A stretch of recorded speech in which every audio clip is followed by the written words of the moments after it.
Originally set to release in theaters, a new adaptation of Stephen King's Salem's Lot is now out on Max, but is it worth your time?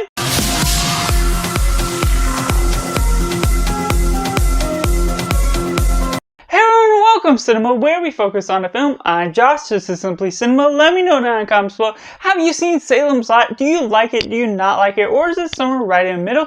Make sure to like this video if you enjoy it. Subscribe if you haven't already. If it's beneficial for your enjoyment or informational, whether you should be able to see it or if you should avoid it. To which you can join in this film culture community where we talk about a lot of cinema as a whole. And getting right into the synopsis. Author Bren Mears returns to his hometown of Jerusalem's Lot for research when he discovers his town is being preyed over by a blood-sucking vampire. And getting right into the positives, I'd say the strongest suit to this film is ultimately what we get out of the vampires as well as the cinematography as a whole. Gary Dauberman, the director of this film, previously did Annabelle Come Home, and he was good in that for what you're getting. Regardless of what you're talking about the story, there's something to be said about what he utilizes with the colors, with the potency, with the cinematography that really stands out within this film and manages to craft something that has the right camera movements as well as the angles that makes this picture visually appealing and manages to get some actors that really pull off their performances really well. There's not anything that really takes anything strong out of it. There's not anything totally noteworthy that really stands out of any of the performances because this story is fairly straightforward. There's screaming and other things that really come out, but there's not necessarily even anything out of vampires that's anything too much extra, and the makeup effects for the vampires and what we get out of the gist of that sort of energy, that sort of horrific vibe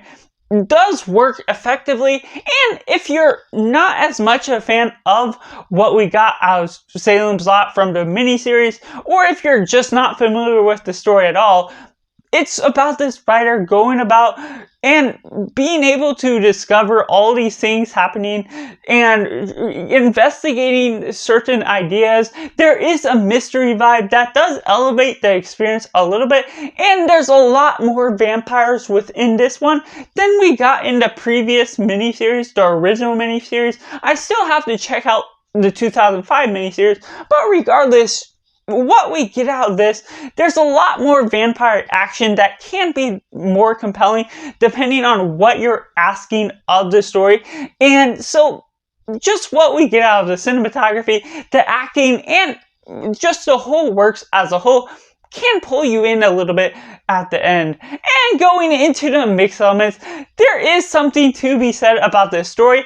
It's an hour more shorter than the miniseries, both 2005 and the original 1979 version. So there is something that is missing, and it almost comes off as a Cliff Notes version. Obviously, it's not that short to where you're getting the brief details, but it is very much by the works of that thing. So there is some aspects where the CGI isn't as great, and of course, like I mentioned, there isn't anything standout performance-wise from what we're getting out of the actors. Even if they're good, you're not necessarily gonna love what we're getting out of the performances, because if you're not personally connecting with the story, the performances aren't going to win you over that much more, because the story is relatively straightforward within the remarks that it has to do. And there's some things about the fact that it was originally set to release in theaters, now it just dropped on Max, that it feels a little bit more like a streaming service movie, that I kind of understand the remarks of why they dropped it on Max instead of putting it in theaters, even though it's a 2-hour movie rather than a 3-hour miniseries that could have been more set in theaters because of the shorter runtime. But by the quality of the story that I'm about to talk about, there's some things that just don't quite hit the mark, which takes me right into the negatives, to which this story, while it does have all those good cinematographies, those good remarks I just talked about, the story is a little lacking in its sustenance, and a lot of that is due to the fact that an hour was taken out of the runtime of the story, which sometimes can work for films. Sometimes the gaps between what you get in a miniseries that's 3 hours long, it doesn't always need to be that long. But this one, having had that experience watching a 3-hour runtime of this story, while there is some dry spots within that, those dry spots are also utilized to naturally build up the story, build up the characters. And so this one even inserts a couple new characters with these school children that are making fun of the kid that's important to being the side character to the author.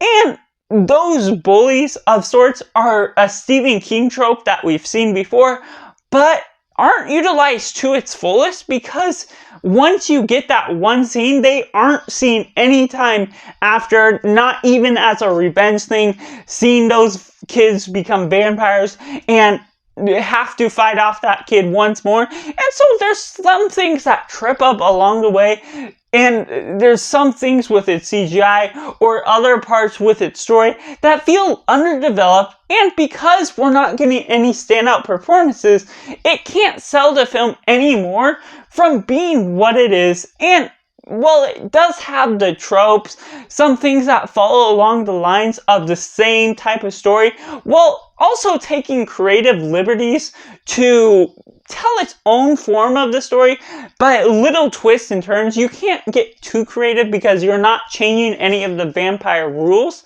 but it still manages to tell the same story, but with a lot less substance to fill up the characters, fill up what you're more interested with the character arcs, or some things that go about along the way, getting less of Stryker.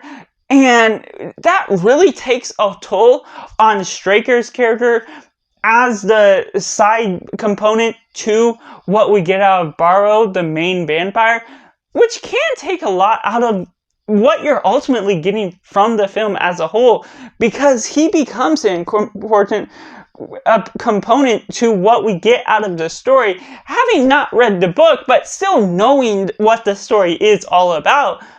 There's something that feels very absent from the story because certain important elements are either left out or they're brushed over by speeding up the pace of the film and not necessarily allowing the development to take place within all the character development and story development that builds upon the details that could make you a lot more intrigued into the story. Even if the vampire action is a lot more elevated, it's still missing some sustenance that builds up the story as a whole. So that's just my personal review for Salem's Lot, which I have to rate a simply 4.5 out of 10. That's just my personal thoughts. Let me know down in the comments below what you thought of Salem's Lot. If you've seen it, do you like it? Do you not like it? Or is it somewhere right in the middle?